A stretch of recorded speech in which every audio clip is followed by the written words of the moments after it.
በስመ አብ ወወልድ ወመንፈስ ቅዱስ አሐዱ አምላክ አሜን። ይህ የብፁዕ ወቅዱስ አቡነ ሽኖዳ ሳልሳዊ የግብጽ ፓትርያርክ ስብከት ነው።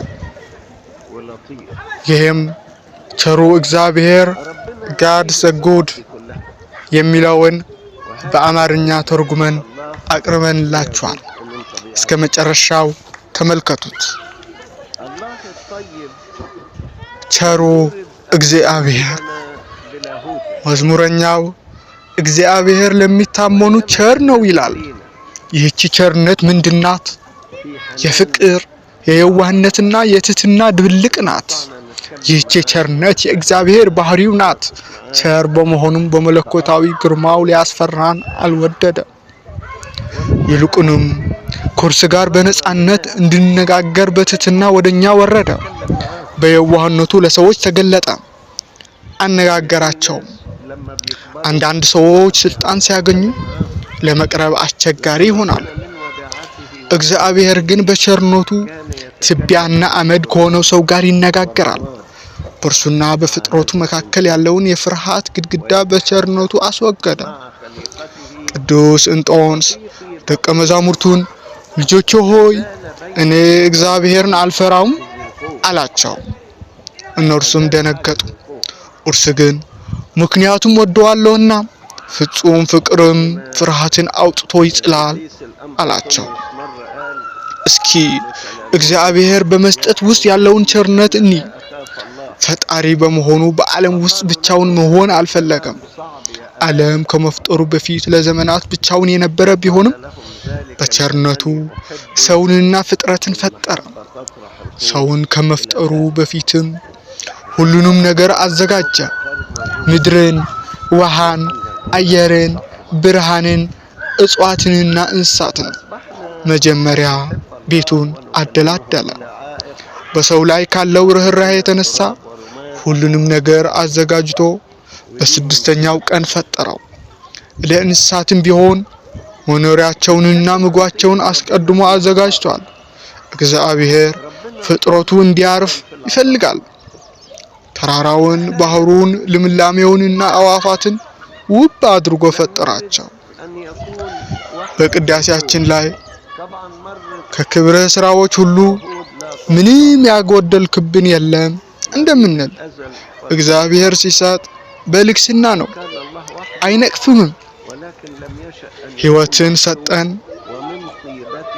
በመልኩ ፈጠረን። በምድር ላይ ባሉ እንስሳትና አዋፋት ላይም ስልጣንን ሰጠን።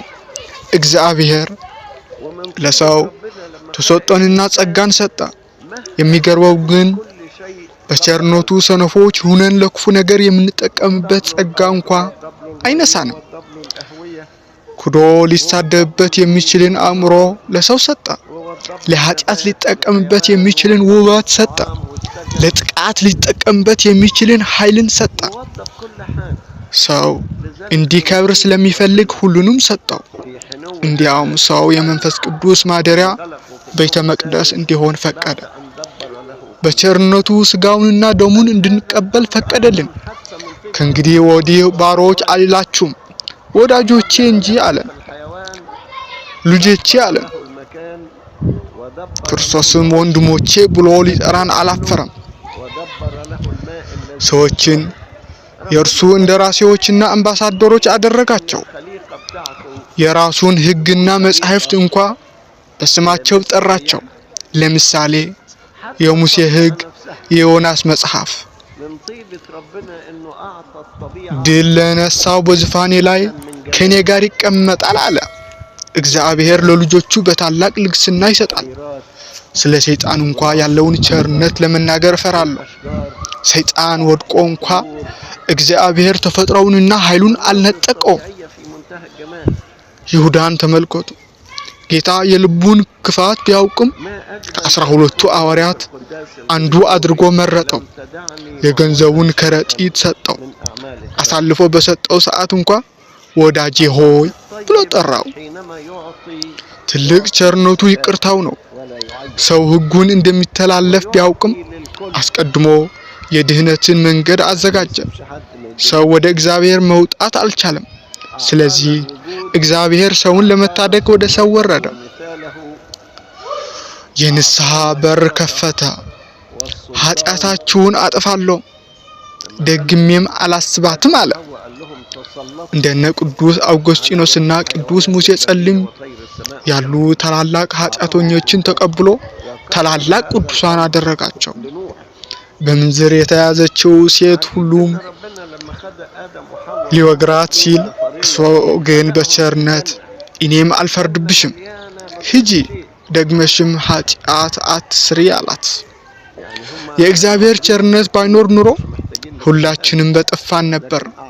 እርሱ ለክፉዎቹም ለበጎዎቹም ፀሐዩን ያወጣል። ለዛሬ የነበረን ትምህርት ይሄ ይመስላል።